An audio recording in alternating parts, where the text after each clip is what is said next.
তা ও বললো যে দেখো আমি একটা কথা বলি, সেটা হলো কি, যদি তুমি আমাকে নিতে চাও তাহলে তোমার বাবা মাকে ত্যাগ করা লাগবে।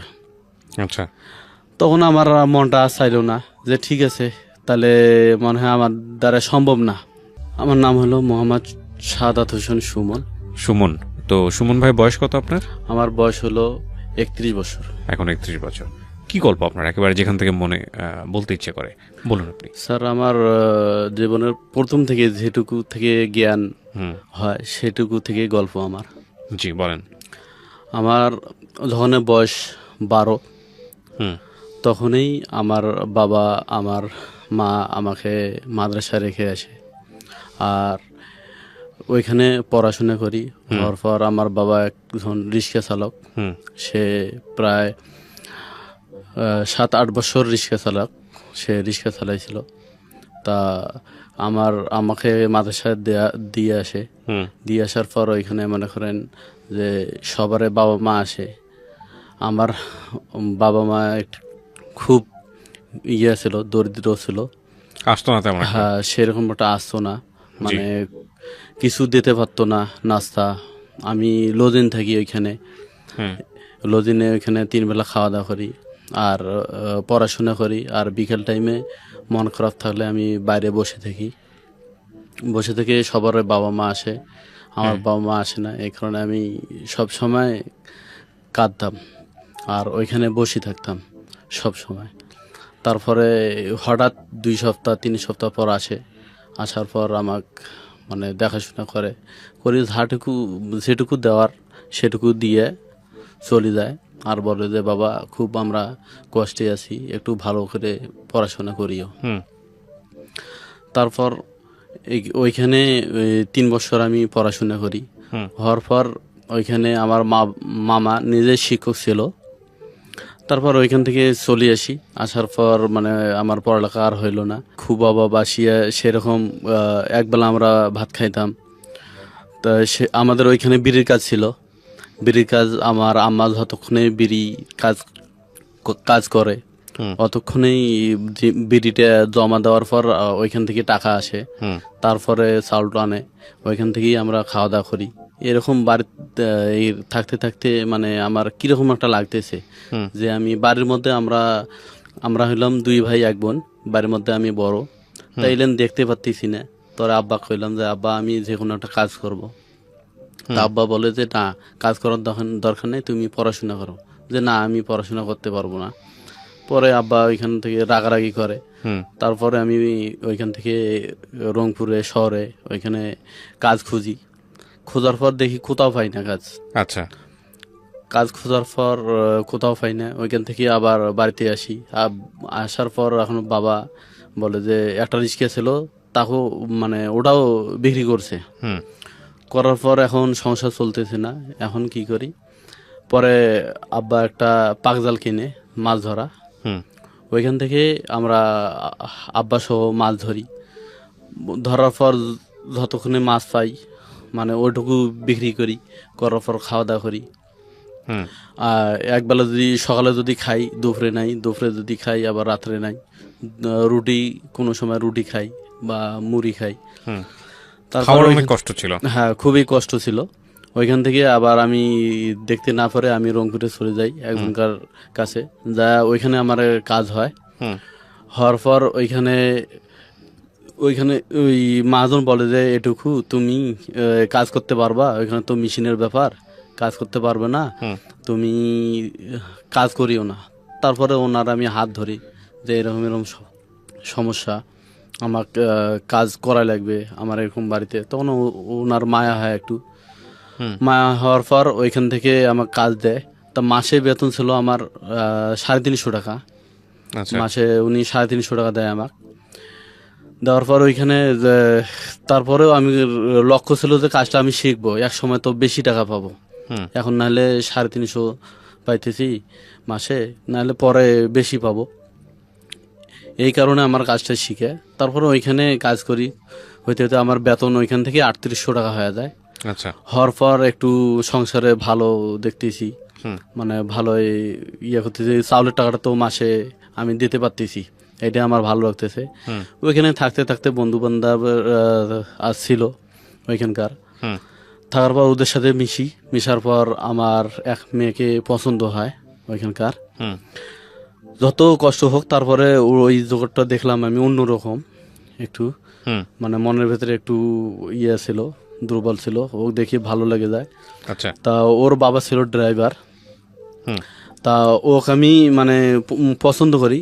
এরকম হইতে হইতে আমি একটা না এখানে 6 বছর ইয়ে করি, কাজ করি। হুম করার পর মেয়েটা পছন্দ হয় কিন্তু বলতে পারি না আমি। তা এক দোকানে ওইখানে ছিল, এক দোকান পাশে, কারখানার পাশে। হুম তা ও ওইখানে কিছু মানে নিতে আলছে। হুম আসার পর দেখা, তারপর হঠাৎ করে আমি ওর পাড়া দেই একটু। হুম দেওয়ার পর ও মুচকি হাসি ওইখান থেকে চলে যায়। আচ্ছা তখন থেকে একটু মানে ও আসে ওই সময়, আমি যখন লাঞ্চের সময় বাইর হই হুম তখন ও আসে। আসার পর মানে একটু চোখে কথা হয়, তখন আমার দুঃখটা একটু হলেও মানে ইয়ে হয়ে যায়। হুম মানে তখন আর ওইটা বাড়ির সেরকম একটা মনে পড়ে না যে আমি কষ্টে আছি। হুম তারপরেও আমার এদিকে ঠিক আছে যে মাসে আমার টাকা দেওয়া লাগবে, হুম দুইটাই আমি ঠিক রাখছি। রাখার পর মানে ওকে আমি প্রস্তাব দিই সরাসরি। মেয়েটা খুব ভালো ছিল, আমি ওকে পছন্দ করি, এমন তো 5টা ছেলে ওকে পছন্দ করে। হুম করার পর ও ছেলেগুলো না আমাকে থ্রেট দেয়। হুম দেওয়ার পর বলে যে না, ও মেয়ের সাথে সম্পর্ক করতে পারবি না। তা আমি কই যে না, আমি ঠিক আছে সম্পর্ক করতে পারি না, মেয়েটা যদি আমাকে নিজে বলে হুম যে আমার সাথে সম্পর্ক করিও না তাহলে করবো না। তা ও বলে, ও পরে ছেলেগুলান আমাকে ডাক দেয় মাঠে, এক মাঠে। তা ও স্কুল দিক দিয়া শেষ হয়ে হুম আসার সময় ও দাঁড় করায়। দাঁড় করার পর ওকে বলে যে তুমি কাকে চাও, হুম আমরা কোনো গন্ডগোল করব না, তুমি যাকে বলবে তাকে আমি ইয়ে করব, আমরা সিলেক্ট করব। তা ও মুখে বলে দেয়। তখন আমার চেহারা ভালো ছিল, হুম সবাই আমাকে মানে কি বলবো, নিজের প্রশংসা করতে নাই, আগে ছোটতে খুব ভালো চেহারা ছিল, হুম সবাই আমাকে সাকিব খান বলে ডাকতো। হুম তা ও বলে যে না, আমি ওকেই ভালোবাসি। তারপর এই কথাটা ওরা চালাকি করি ছেলেরা ওর বাবার কানে দেয়, আপনার মেয়ে তো এরকম এক ছেলেকে ভালোবাসে, ছেলের তো কিচ্ছু নাই, ও এক কোম্পানিতে চাকরি করে। তা ওর কান্নাকাটি করে, করার পর ওর বাবা ইয়ে করে পাঠিয়ে দেয় ঢাকায়। ঢাকা পাঠিয়ে দেওয়ার পর আমি 3 বছর ওইখানে ছিলাম, ওর কোনো খবর পাইনি। পরে আসার পর আমি বলি যে দেখো আমি অনেক কষ্টে আছি, তোমাকে না দেখা পর্যন্ত আমি খুবই কষ্টে থাকি। হুম তাও ও বলে যে ঠিক আছে আমরা বিয়ে করব। তখন ওর বয়সও খুবই কম, মানে 17 বছর। তা আমি ওইখান থেকে বান্দা নিয়ে যাই বলতে ও আমাকে ডাক দিছে ও নানার বাড়িতে, যে এখানে আসো, আমরা এখান থেকে ঢাকা চলে যাব দুজনে। হুম পরে ওইখান থেকে আমাদেরকে ছেলে ধরছে, ওইখানে কয়েকটা ছেলে আমাদেরকে টার্গেট করছে যে এরা হয়তো বাড়ি থেকে ইয়ে করি আলছে, ওরা হয়তো চলে যাবে। এখানে ছেলেগুলো ভালো ছিল না, ওইখানকার আটকার পর আমার 3 দিন আমাকে এক ঘরে রাখে, মারধরও করছে আমাকে। তারপরে ওর নানাকে খবর দেয় যে এরকম আপনার নাতনি অমুক জায়গায় আসিয়া এরকম এক ছেলেকে নিয়ে এরকম বেয়াদবি করছে, আমরা আটকায় দিছি, আপনারা আসেন। হুম পরে আসার পর আমার বাবা মাকেও ডাক দিছে, আমার মা আসে নাই।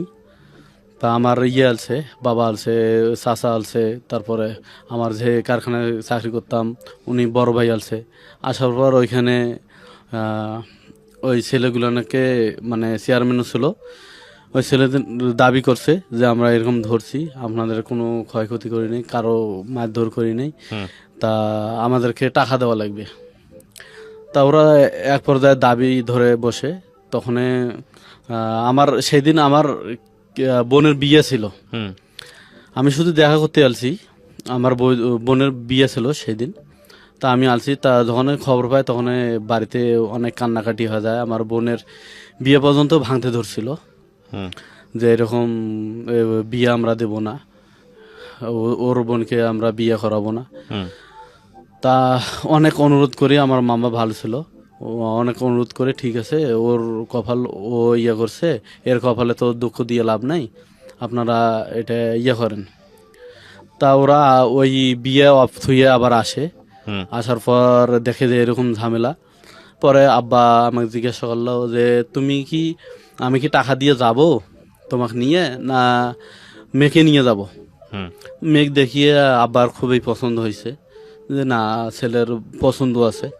পরে ওইখানে বিয়ে হলো, কাজী আমাদেরকে বিয়ে পড়াবে না, অল্প বয়স মেয়ের। তারপরে অনেক করে ম্যানেজ করে বিয়ে হইলো। হওয়ার পর আমি বাড়িতে নিয়ে আসি। আসার পর দেখি যে আমার সংসারে আর মানে খুবই একটা অন্যরকম পর্যায়ে একজন বাড়তি হইলো। আমার ছোট ভাইটা আবার লেখাপড়া করে ওই রংপুর মাদ্রাসায়। ও আবার মানে খুব কষ্টে কান্নাকাটি করে যে ভাই এরকম কাজ করলা, একটা কিরকম আমার বোনটারও বিয়ে সময় এরকম একটা কাজ, এটা কিন্তু ঠিক হইলো না। তা ও সেরকম একটা মানে আসে না। তারপরে যখন বাড়তি হলো তখন একটা ঝামেলা যে আমাদের সংসারের মধ্যে। তারপরে আমি কি করলাম, ওইখান থেকে আমরা ঢাকা চলে আসবো। দুইজনে প্ল্যান করলাম যে দুইজনে করবো, ইনকাম করবো। পরে ঢাকা আসলাম, আসার পর গার্মেন্টসে ঢুকলাম। ঢোকার পর ওর সাথে মানে একই সেকশনে ছিলাম। হ্যাঁ, দুইজনে মোটামুটি ভালো করি, কাজ করি, বেতন পাই, ভালো চলছিল ওইখানে। তারপর ওর পেটের মধ্যে বাচ্চা আসে। আসার পর ও বাড়িতে পাঠাই দিলাম। পাঠিয়ে দেওয়ার পর ও বাড়িতে পরে বাচ্চাটা হইলো, আমার মেয়ে বাচ্চা। তা ডাক দিল যে ওইখানে আর থাকার দরকার নেই, তুমি বাড়িতে আসো। পরে আমি চাকরি ছাড়ি দিয়ে বাড়িতে গেলাম। আমি আবার ওই কোম্পানিতে যোগাযোগ করলাম যে ওইখানে চাকরি করব। পরে মাঝনকে বললাম, তা মাঝন বললো যে ঠিক আছে, তোমার বেতন আমি 6,000 টাকা করে দেবো। পরে হ্যাঁ ঠিক আছে। পরে ওইখান থেকে আমার ওই বউ বলতেছে যে আমি কেমন হয়ে যায়, ভবিষ্যৎ আমাদের আছে। তা আমি রংপুরে এরকম একটা পাপোশ কোম্পানি, তা আমি ওইখানে ঢুকতে চাই, ওর বাড়ির নিকটেই। তা আমি কই যে না, আমি যেটুকু কামাই করি আল্লাহর রহমতে ওইটা নিয়ে যথেষ্ট। না, ও বলতেছে যে না আমি করব, আমার ভবিষ্যৎ আছে, আমার মেয়ের ভবিষ্যৎ আছে। তা এক সময় বললাম যে না, ভাবলাম যে না তাহলে করুক, যখন আমার বেতন টেতন বাড়বে নাহলে ওইখান থেকে আবার নিয়ে আসবো। পরে ও করতেছে, করার পর 1 মাস 2 মাস করার পর আমাকে আবার ডাক দিছে যে তোমাকেও এখানে কাজ করা লাগবে। তা আমি বললাম না, আমি যেখানে আছি এখানে ভালো আছি। কয় না, আমার যাতায়াতের সমস্যা হয়, একসঙ্গে থাকলে ভালো হবে। পরে আমি মানে ওইখানে ঢুকি।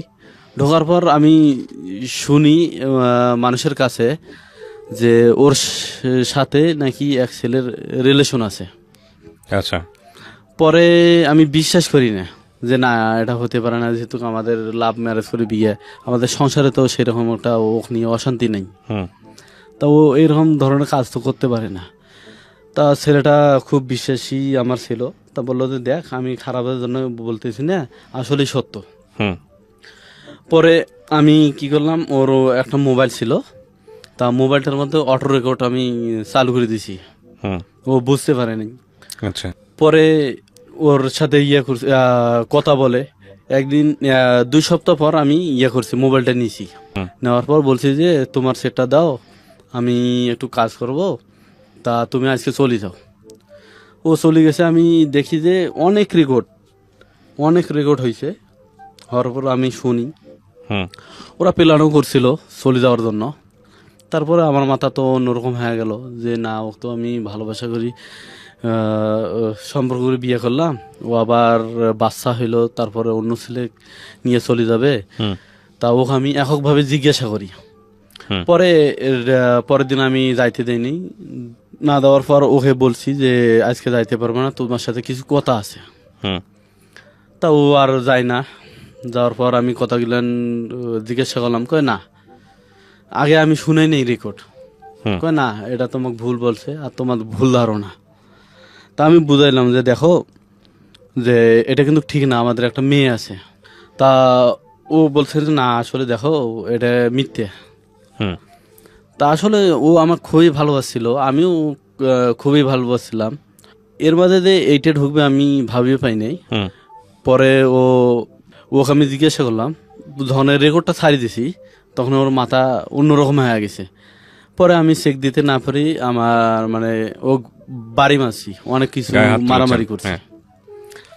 মারার পর ও অসুস্থ হয়ে যায়, ওর বাবা মাকে খবর দেয়। তারপর ও বাবা মা আসে, আসার পর পরে আমি কি করছি, ওই ছেলেকেও ডাক দিছি, আমাদের পাশের গ্রামের ছেলে। হুম ডাক দেওয়ার পর ও মানে কাউন্সিলর আমাদের মীমাংসা করে দিল, আমি তো ইয়ে করবো না, মানি নেব না। হুম তারপরও কইল যে দেখো এটা তো একবারে ওরা ইয়ে করে নাই, শুধু কথাবার্তা বা একটু ভালোবাসা এইটাই, ওরা তো কোথাও যায় নাই, আর এমনকি অন্য সম্পর্কও গড়ে তোলে নাই, তাই এটা মানি নাও। পরে মানি নিলাম, নেওয়ার পর আবার সংসার করতেছি, ওকে আর যাইতে দিই না, আমি একাই কাজ করি।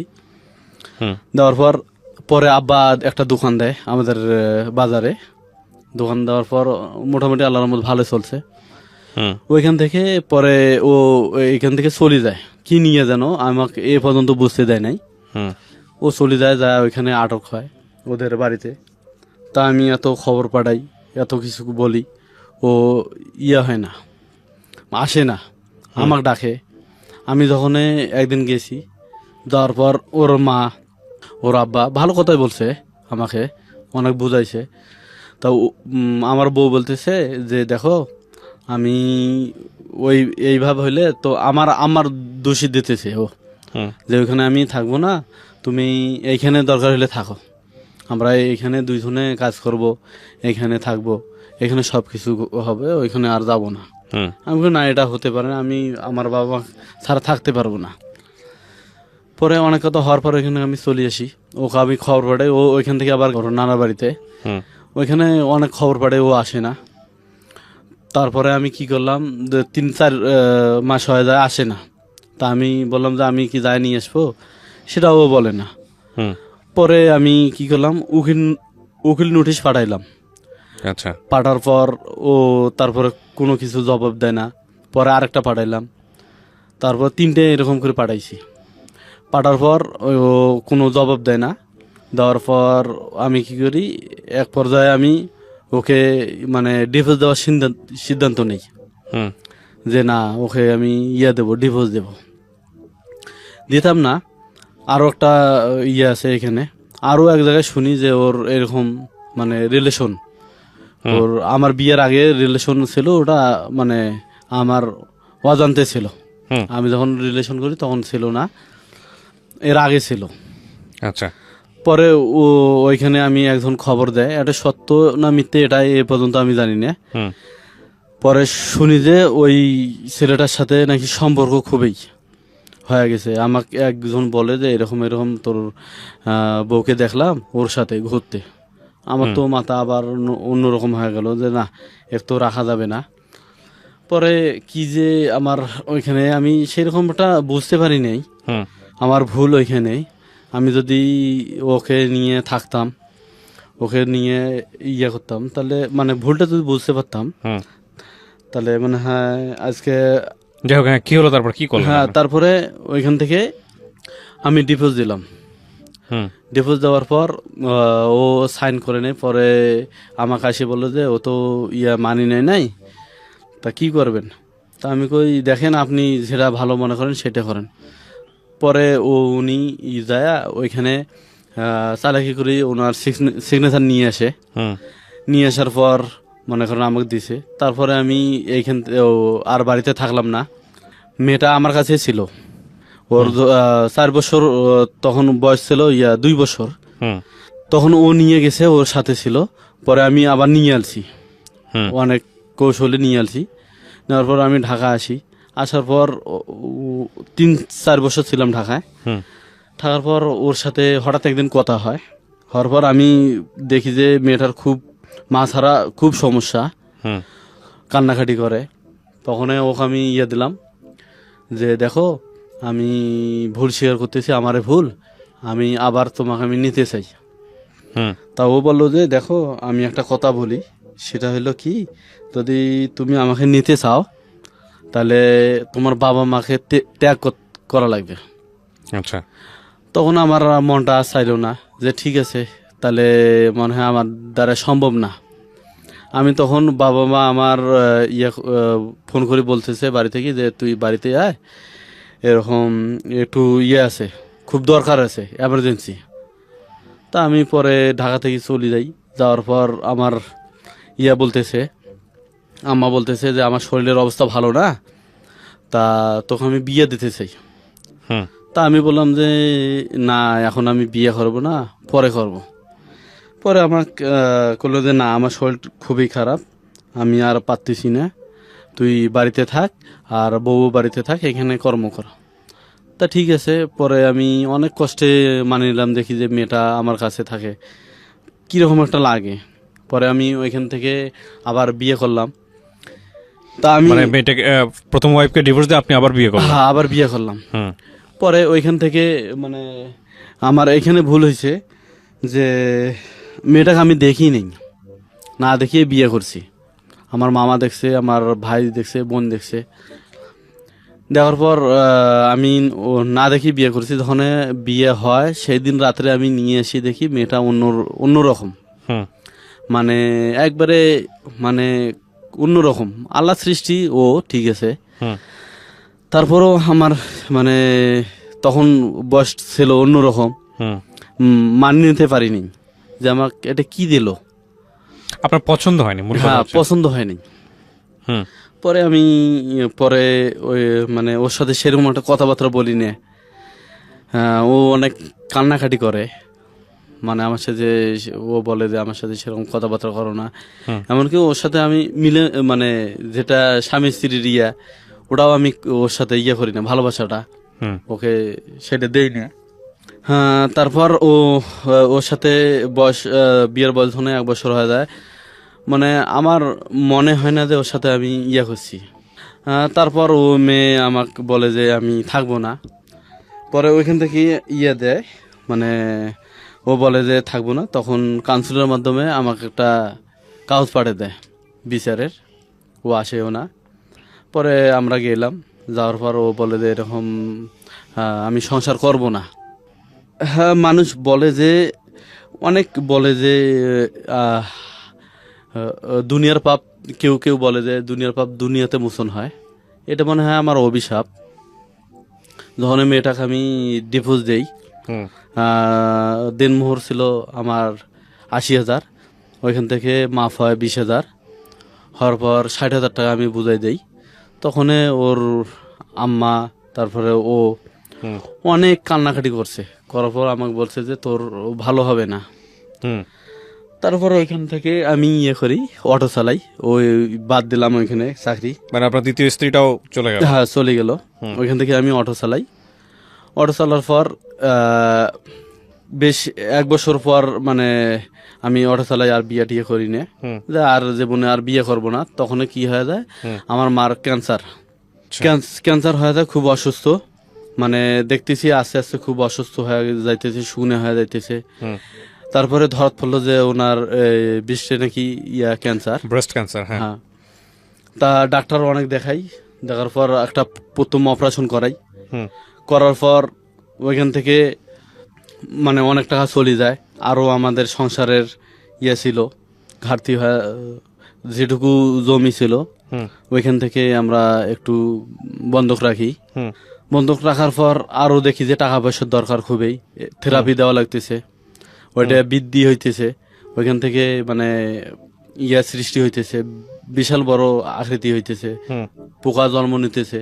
হুম তখন কি করি, যে ডাক্তারের সাথে পরামর্শ করি যে এইটা করতে, সংশোধন করতে কত টাকা লাগবে। হুম তা ওরা একটা অ্যামাউন্ট নিয়ে বসে যে এরকম 1,20,000 মতো লাগবে, আর বাদ বাকি থেরাপি সব কিছু আপনাদের। তখন আমরা খুব মানে চিন্তিত হয়ে গেলাম। এদিকে তো কিছুদিন আগে আমার ওই যে বউকে ছাইড়া দিলাম, আমরা ঋণের মধ্যে কিস্তির উপরে টাকা তুলে আমি মানে ছাইড়া দিছি, হুম খুব কষ্টের মধ্যে আছি। তখন আমি কি করলাম, একটা রিক্সা কিনলাম, আবার লোন তুলে মোট হলো 1,20,000 টাকা লোন তুললাম। হুম পরে চালাইলাম, দেখি যে হয় না, ইনকাম হয় না। যদি আমাদের কিস্তি হয় আপনার সপ্তাহে হলো 4,500 টাকার মতো, হুম তা আমার ইনকাম হয় 3,000, 2,500। এদিকে সংসার চালাতে পারি না, আবার কিস্তি দিতে পারি না। হুম তখন খুব ঝামেলার মধ্যে, এদিকে মাও অসুস্থ। তখন রিক্সাটা আমি আবার বেচে দেই, মানে বেচে দেই এক কারণে, সেটা হলো আমাদের ভাগ্যটা এতই কেনার পর 3 মাস পর ব্যাটারিটা চলে যায়। আবার শোরুমে যায় বললাম যে এরকম আমার ব্যাটারি চলে গেছে, পরে ওরা আবার ব্যাটারি দেয়, দেওয়ার পর ওটাও আবার নষ্ট হয়ে যায়। পরে আবার ওটা আমি করে দিলাম, বেচে দিলাম অল্প দামে। বেচে দেওয়ার পর আমি কি করি যে এখন তো চলা লাগবে। পরে আমার খালার একটা অটো ছিল, তা খালা বললো যে যেহেতু এত কষ্ট, তা তুই আমাদের অটোটা চালা। পরে অটো চালা শুরু করে দিলাম। দেওয়ার পর 20 বছর 2 চালাইলাম। চাওয়ার পর একদিন হঠাৎ করে অটো নিয়ে বাইর হয়েছি। বাইর হওয়ার পর মানে বৃষ্টি মানে যেদিন বাইর হয়েছে তার আগে বৃষ্টি হয়েছে। হওয়ার পর ত্রিপল ছিল আমার অটোর মধ্যে। তা মানে আমি রংপুরে আসব, তা আমি কোনো প্যাসেঞ্জার পাইলাম না। মাঝ রাস্তায় আমার ওই ত্রিপলটা ওইখান থেকে উড়ে যায়। উড়ে যাওয়ার পর আমি ত্রিপলটা ভাঁজ করতেছি। ওই সময়ের মধ্যে ওই মানে থেকে পাশের এক গ্রাম থেকে মানে রাস্তার মধ্যে 2 জন লোক আসতেছে, ইশারা করতেছে ওরা যাবে। তা আমি বললাম যে ঠিক আছে, আমি ত্রিপলটা ঘুরাও, ওরাও আসুক। পরে আমি ত্রিপলটা গোছার পর ওরা আসার পর আমার অটোর মধ্যে আমাকে বলতেছে যে আমরা যাব, সামনে যাব, রিজার্ভ যাবে নাকি। পরে আমি বললাম যে ঠিক আছে, না রিজার্ভ তো আমি যাব না, আপনি অন্য দেখেন, অটো দেখেন। তা বললো যে না, মানে একটু নিলে ভালো হয়। তা আমারও মনটা সেরকম করলো। করার পর ওদেরকে উঠাইলাম। আমার প্রথমে একটু খটকা লাগছে, ওদেরকে উঠাইলাম। ওঠার পর মাঝ রাস্তায় ভাটার পাশে, ভাটায় ওটা, ওইখানে ওরা দাঁড় করাইলো। করার পর আমাকে বলতেছে যে এখানে দাঁড়াইলাম। আমি ফের পাশের দোকানে ওইখানে একটা পান নেব। তা পান বিলি গেছি, দেখি যে আমরা ওদের পাশের যে রাস্তার সাইডে যে ছাগল ছিল, এটা আমি লক্ষ্য করিনি। আর ওইটা আমার মনেও ছিল, হয় নাই যে ওরা এর সমস্ত কাজটা করবে। তারপরে দেখি যে ওরা ওইখান থেকে মানে ছাগলটা টার্গেট করতেছে। আমার তো তখনই অন্যরকম হয়ে গেছে, আমি ঘামিটামি অন্যরকম হয়ে গেছি। তখন বলছি যে আপনারা কি করতেছেন? কয় না কিছু না, তা চল। তা আমি কই না, আর যাইতে পারবো না। কয় না, সামনে আমাদেরকে নামে দিয়ে আয়। তা ঠিক আছে, আমি নামে দিয়ে চলে যাবো। পরে ওইখানে যাইতেছে, এখন বলতেছে দাঁড়া আমি একটু প্রস্রাব করে নেবো। তারপরে দাঁড় করলাম, আমি জানি যে উনি প্রস্রাব করে। ওই সময়ের মধ্যে আমার এক বন্ধু ফোন দিয়েছে। দেওয়ার পর আমি ফোনে কথা বলতেছি। দেওয়ার পর ওইখানে ওরা ওই দাঁড় করিয়ে পাশে ওই যে আবার দেখি যে ওই টার্গেট করছে ওরা। পরে নাইমে ওরা ছাগলটা উঠাইছে কোণের মধ্যে। উঠার পর মানে আমার অটোর মধ্যে উঠছে। উঠার পর আমাকে টান দিতে বলতেছে, হে টান দে। আমি তো কথা বলতেছি। তা আমি কই যে মানে কাজ শেষ হয়েছে, তা টান দিই। পরে দেখি যে গলা ছাগলের। পরে ঘুরে দেখি যে ওরা নিছে, একটা ছাগল উঠাইছে আর লঙ্গি দিয়ে মানে পেঁচাইতেছে। আর পরে যে পিছন থেকে এক গাড়ি আলছে, উনি দূর থেকে টার্গেট করছে যে উঠাইলো। পরে গাড়িটা আমার সামনে, অটোর সামনে আসিয়ে দাঁড় করলো।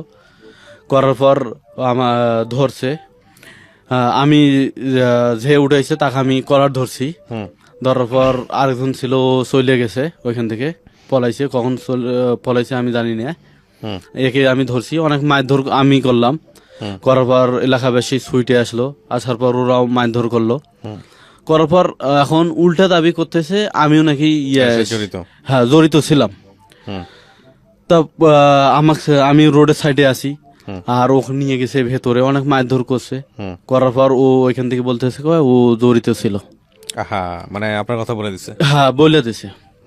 আসলে তো আপনি জড়িত ছিলেন না? না, খোদার কসম যে আমি কোনো ওইটা করছিলাম না। পরে ওইখান থেকে গ্রামের লোক আবার আসে। আসার পর আমাকে ভেতরে নিয়ে যায়। নেওয়ার পর জিজ্ঞাসাবাদ করলো। তা আমার খুব মেজাজটা গরম হয়ে গেছে যে আজকে কি হবে ওকে আমি অন্য একটা অবস্থা করব। পরে তখন দেখতে পাচ্ছে যে আমি খুব রাগ হয়ে গেছি। ওর সামনে গেছি, যাওয়ার পর ঘুষি মারছি। মারার পর ও আবার মানে বলছে যে না, ও জড়িত ছিল না। তা ওইখান থেকে আমি চলে আসি। আসার পর আমার গ্রামও একটা ভাই ছিল, নাম হলো মাসুদ ভাই। খুব ভালো ছিল। তা ও বলল যে দেখ, তুই চলে যা, টেনশন করিস না। তা ওইখান থেকে আমি চলে আসি। আসার পর বেশ কিছুদিন চালাই। তা ওই শহরের মধ্যে যে মানে ড্রাইভার যারা শুনছে আমাদের গ্রামের যে এরকম আমার কাহিনী হয়েছে, হুম তা ওরা ওই রোডের ভেতরে খুব খেপাইতো আমাক, হুম বললেন বইলে। হুম তা বেশ কিছুদিন আমি মানে আমার মাথা অন্যরকম হয়ে গেল।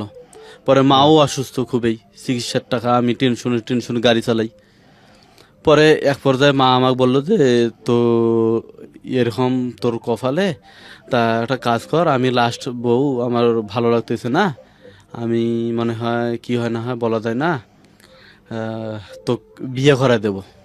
হুম তা আমি কই না মা, আর আমি কোনো দিন বিয়ে করবো না, আমার টার্গেট ছিল যে আমি কোনোদিন বিয়ে করবো না। তখন আমার মা আমার হাত ধরছে। হুম ধরার পর অনেক কান্নাকাটি করার পর বলছে যে আমাকে লাস্ট বউটা আমাকে দেখা, এটা নিয়ে আজীবন খাবি তুই, হুম আমাকে কথা দে। আমি কই ঠিক আছে, আমি কথা দিলাম তোমাকে, এইটা নিয়ে আর কোনো করবো না। তা পরে বউ আনার পর উনি চলে যায়। হুম পরে আমার বউ আবার ওই আমার বউ খুবই ভালো। আপনি একটা বিয়ে করেন? হ্যাঁ, বিয়ে করি, খুবই ভালো। যখন মা মারা যায় তখন ওর ব্রেনটা একটা আঘাত পায় আমার বউ। আপনার মা মারা যায়? হ্যাঁ, আমার আম্মা মারা যায়। হুম ও ব্রেনে খুব আঘাত পায়, পাওয়ার পর ও মেন্টালি পর্যায়ে চলে যায় হুম আমার বউ। এদিকে আমার মা মারা গেল, আবার এই মেন্টালি আমার তখন মাথা অন্য অন্য দিকে হয়ে গেল যে কি আমার কপালে কি। তখন কি করলাম, আমি নিশায় হয়ে গেলাম, নেশার দিকে চলে গেলেন? চলে গেলাম। প্রত্যেক দিন মনে করেন আমার বন্ধু বান্ধবের সাথে ঝাঁকি বলে একটা জিনিস আছে, হুম এটা আমি খাওয়া শুরু করে দেই। প্রায় 1.5 বছর আমি খাই। খাওয়ার পর দেখি যে অন্যরকম আমার হয় না। তখন আমি আবার ট্যাবলেট খাওয়া শুরু করে দেই। সেটা হলো হওয়ার পর আমার ওইখান থেকে আমার স্বাস্থ্য অন্যরকম হয়ে যায়। মানে আমি নিজেকে নিজে চিনতে পারিনি। ওটা যে এমন জাতীয় যে ওটা চেহারাকে ফুলায়। পরে ওইখান থেকে আমার চেহারা অন্যরকম হয়ে যায়। হওয়ার পর আমি পরে করি, সমস্ত কিছু বাদ দিয়ে। তখন ওই যে দুর্ঘটনা হওয়ার পর ওই অটোর মধ্যে তখন আমি ছাইড়া দিই অটো। হুম দেওয়ার পর ওইখান থেকে আমি দোকান দিই গ্রামে। দেওয়ার পর আমি দোকান করি প্রায় 1.5 বছর। হুম দেওয়ার পর দেখি যে চলতেছে না, আবার ঋণ আছে। হুম তো পরে আমার মেয়েটাকে এই মাদ্রাসায় ভর্তি করে দিলাম। ওর বয়স তখন হয়ে গেল 7 বছর। জি মেয়েটাকে ভর্তি করে দিলাম মাদ্রাসায়। আমার নিয়ত ছিল যে ওকে আমি হাফেজা বানাবো। হুম মাদ্রাসা ভর্তি করে দেই, দেখি যে দোকান থেকে মাসে 1,000 টাকা পাঠিয়ে দেই, আবার নাস্তা খরচ 500 টাকা, আবার সংসার খরচ। দেখি যে অন্যরকম একটা টানা হয়ে গেল, দোকান দিন দিন কমে যাইতেছে, আর এদিকে তো নিশাও আছি। পরে ওইখান থেকে কি করলাম, দোকানটা ভাড়া দিলাম। দেওয়ার পর আমার বউ নিয়ে ঢাকা চলে আসি আবার, এই 3 নম্বর বউকে নিয়ে। হুম আসার পর আমি এক কোম্পানিতে চাকরি নিয়ে আসি। হুম নেওয়ার পর ওইখানে বেশ কিছুদিন চাকরি মানে আমার জয়েন করার 4 দিন পর আমি অসুস্থ হয়ে যাই। যখন সমস্ত আমি ছাইড়া দিই যে আর করবো না, খাবো না, তখন না খাওয়ার পর্যায়ে আমার মানে অন্যরকম হয়ে গেল। আমি দেখতেছি যে পৃথিবীতে আমি আছি কি না নাই, আমি ধান্দায় ধান্দায় চলি, রাস্তার মধ্যে ধান্দায় চলি, মানে খাবার খাই ধান্দায়, গোসল করি ধান্দায়। স্পষ্ট যে একটা লোক, এটা আমি দেখতে পারি না, আর কাউকে বলতেও পারি না। হুম এইভাবে চলতেছি, মাছ যে কোন দিক দিয়ে যায়, দিন কোন দিক দিয়ে যায়, আমি কোনো কিচ্ছু কিছু বুঝতেছেন বলতে না। পারি না। হ্যাঁ তারপর আমি কি করলাম, খুবই অসুস্থ হয়ে গেলাম। ডিউটি যাই, আবার মানে অ্যাবসেন্ট করি। পরে একদিন আমি অসুস্থ হয়ে যাই, ওই অফিসের ভিতরে অজ্ঞান হয়ে যাই। হওয়ার পর ওখানে পড়ে যাই। দেওয়ার পর ওখানে আমাকে নিয়ে আসে মেডিকেলে নিয়ে আসার পর মনে করেন যে বাসা নিছি, ওই বাসায় নিয়ে আসে। নেওয়ার পর আমি দেখতেছি আমার অন্যরকম একটা লাগতেছে, দম খাটো লাগতেছে, আমার নিঃশ্বাস নিতে পারি না। পরে ওখান থেকে আমি বাসা যাওয়ার জন্য ঠিক করি যে আমি এখানে থাকবো না, খুব অসুস্থ। এমন পর্যায়ে মানে হয় যে আমি বাসায় চলে আসি, আসার পর চিকিৎসা করি। 5 দিন আমি চিকিৎসা করার পর দেখি একটু সুস্থ। তা ওইখানে আমি অফিসে বলে আসছি যে আমি 5 দিন পর 5-6 দিন আমার লাগবে সুস্থ হইতে। পরে আমি কি মনে করে আবার চলে গেলাম। মানে আমার থাকার প্ল্যান ছিল যে আমি আর ঢাকা যাব না, একটু সুস্থ লাগলো এই কারণে আমি আবার কেন জানি আবার আমি ঢাকা গেলাম, আসলাম। আসার পর আবার 1 সপ্তাহ কাজ করার পর আবার আমি অসুস্থ হয়ে যাই। তখন মেন্টালি আরও বেশি হয়ে গেল। চারুদিকে আওয়াজ আসে, এই আওয়াজে অফিসের ভেতরে ঢুকলে ওইখানে হয়তো যে ছেলেটাকে আমি ধরাই দিছিলাম, আমার বিশ্বাস যে ওরা যে 3-4 জন ছিল আমাকে হয়তো মানে চিনছে যে এর অটোতে আমি এরকম করছিলাম। মনে করেন যে ওরা চিনছে, চিনার পর হয়তো ওরা সরি দিছে এখানে অফিসে। অফিসে কাজ করি, চারিদিকে সাউন্ড আসে যে এ হলো চোর, এ হলো বাটপার, এ হলো ছিনতাইকারী, রংপুরের মধ্যে ক্যাডার, অনেক কিছু মানে ঢোকা মাত্র এরকম শুরু হয়ে যায়। তা আমি মানে এটা সেরকম একটা কানে নিই যে এটা আমার মনে হয় ওই না খাওয়ার জন্য এটা মনে হয় আলাদা একটা সাউন্ড আসতেছে। তা আমি বেশ আবার কিছুদিন কাজ করার পর তা আমি ওইখানে আমার এক বোনাই ছিল, একসঙ্গে কাজ করতাম। করার পর ওইখানে মনে করেন যে এক ছিল, মানে কাটার ছিল, অ্যান্টি কাটার বলে। তা ও নিয়ে আসে বাসার মধ্যে। নিয়ে আসার পর আমাকে বলতেছে, আমি বললাম যে কি এটা? এটা একটা কাটার নিয়ে আসছি, খুব ভালো কাটে। তা আমি বললাম যে কোন সেকশন থেকে নিয়ে আসছেন? যে অমুক সেকশন থেকে নিয়ে আসছি। তা আমি ফির ওই সেকশনে কাজ করি।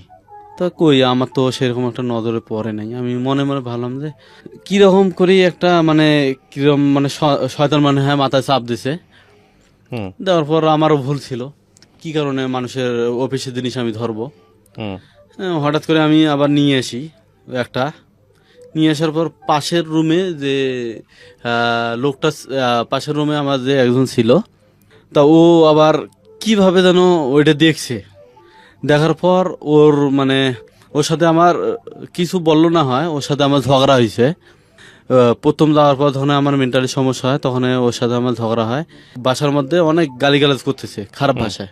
তা আমি বলছি যে এটা ফ্যামিলি বাসা, এরকম গালিগালাজ করা যাবে না, আমরা তো থাকি এখানে, মা বোন সবাই থাকে। এটা ওর মাইন্ডে লাগছে। ও অনেকদিন থেকে আমার উপরে ক্ষোভ ধরে আছে। দেওয়ার পর এই কথাটা ওই অফিসের ভিতর মনে হয় জানাইছে। জানার পর ওইখানে আরো তুমুল সৃষ্টি হয়ে গেল যে ও যদি ভালো না হইতো তাহলে এই সমস্ত কাজ করতো না। এটা ওটা আমি মানে অফিসে ঢুকতে পারিনি।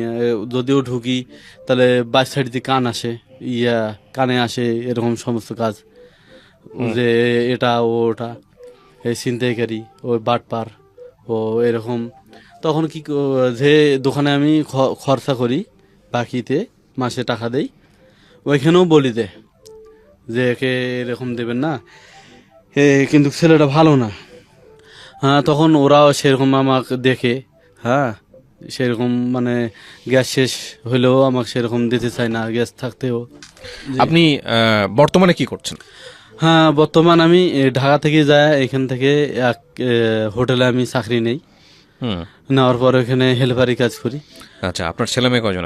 আমার ছেলে মেয়ে ওই একজনেই, আমার মেয়ে। আচ্ছা, তো আপনি নেশা পানির মধ্যে এখনো আছেন? না, আমি প্রায় 1 বছর থেকে এই ঘটনা ঘটার পর আর নাই আমি।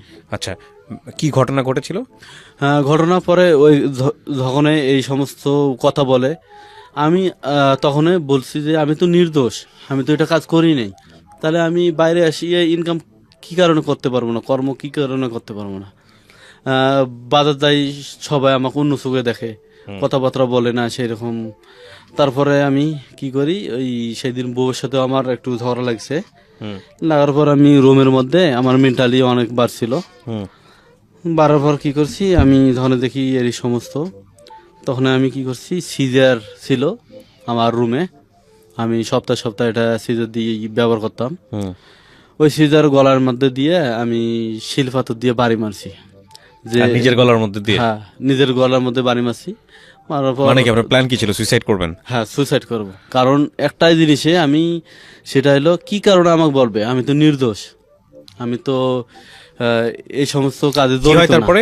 এটার পরে কি হলো? পরে আমাকে মেডিকেলে নিয়ে গেছে। সুস্থ হয়েছেন বলে এখনো বসে আছেন এখানে।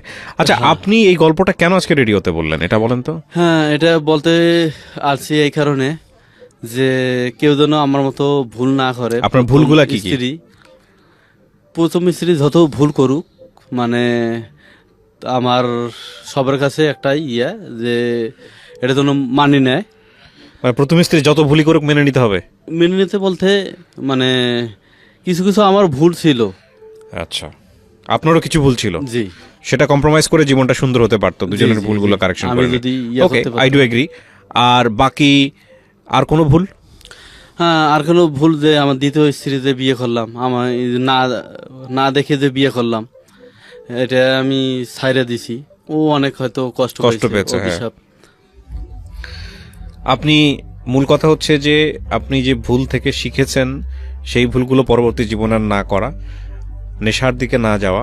কে কি বললো সেটা বড় কথা নয়, বড় কথা হচ্ছে যে আপনি আপনার সন্তানদের প্রতি ঠিকমতো দায়িত্ব পালন করতে পারলেন কিনা, এটাই হচ্ছে সবচেয়ে বড় কথা। জীবনে আপনি যদি খারাপ জিনিসগুলো বড় করে দেখতে থাকেন তাহলে এগুলো বড় হতেই থাকবে।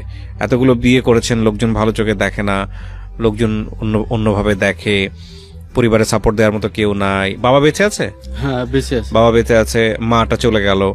আপনি যদি মানে হতাশ হতে চান, হতাশ হওয়ার মতো অনেক কিছুই পাবেন, কিন্তু হতাশ না হয়ে আল্লাহর উপর তাওয়াফ করে বাকি জীবনটা ভালোভাবে কাটানোটাই কিন্তু সবচেয়ে বড় কথা। আমি এখন অসুস্থ, মানে আমার এখন ওইটা নিয়ে খুব সমস্যা হয়। হুম। সেটা হলো কোনটা যে নিয়ে? এই যে গলার মধ্যে যে ছুরি দিয়েছিলাম, এটা নিয়ে একটু সমস্যা হয়। হুম। সেটা হলো আমার ভেতরে একটু ব্যথা করে, চিনচিন করে, মানে ভেতরে পিঁপড়ে হাঁটতেছে এরকম বোঝা যায়। আর মাথার ভেতরে এখনো মনে হয় মেন্টালিটি পুরোপুরিটা এখনো মনে হয় সারে নাই, মানে এখনো কাজটা সুস্থ কি না। ভুল করছিলেন না ঠিক করছিলেন? এটা কাজ মানে আমার, আপনি জাস্ট এটুকু বলেন, ভুল করছিলেন না ঠিক হ্যাঁ, করছিলেন? ভুল করছি আমি। তাহলে ভুল করলে বাকি জীবনটা আপনি মনে করবেন যে এর থেকেও বড় ক্ষতি হতে পারতো। এখন যে আপনি কথা বলতে পারতেছেন, জি। এটার জন্য আপনি আল্লাহর কাছে শুকর করেন, ঠিক আছে? জি। এর চেয়েও বড় ক্ষতি আপনার হয়ে যেতে পারতো, আপনি অল্পের জন্য বেঁচে গেছেন। আমি একটা জিনিসই বলি যে সেন্টিমেন্ট হয়ে কোনো কিছুই করা উচিত না, এবং যখন আপনি বুঝতে পারবেন যে আপনার দ্বারা খারাপ কিছু হতে যাচ্ছে, তখন আপনার ওই জায়গাটা ছেড়ে দেওয়া উচিত।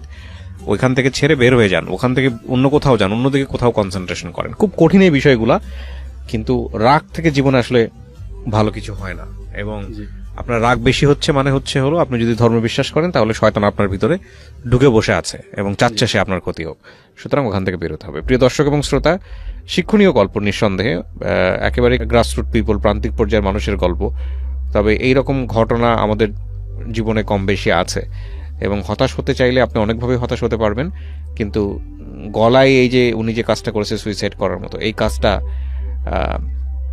এই ধরনের কাজটা, এই ধরনের চিন্তা করাটাও কিন্তু অন্যায়। এখান থেকে একটা মেজর ক্ষতি হয়ে যেতে পারতো। উনি আজকে যেভাবে গল্পটা এখানে বললেন, সেই গল্প বলার সুযোগটাও হয়তো আল্লাহ ওনাকে নাও দিতে পারতো, কিন্তু সুযোগটা ওনার আছে বলে আজকে উনি এই কথাটা বললেন, এবং শেষমেশ এটা স্বীকার করেছেন যে উনি যেটা করেছেন ভুল করেছেন। এই ভুল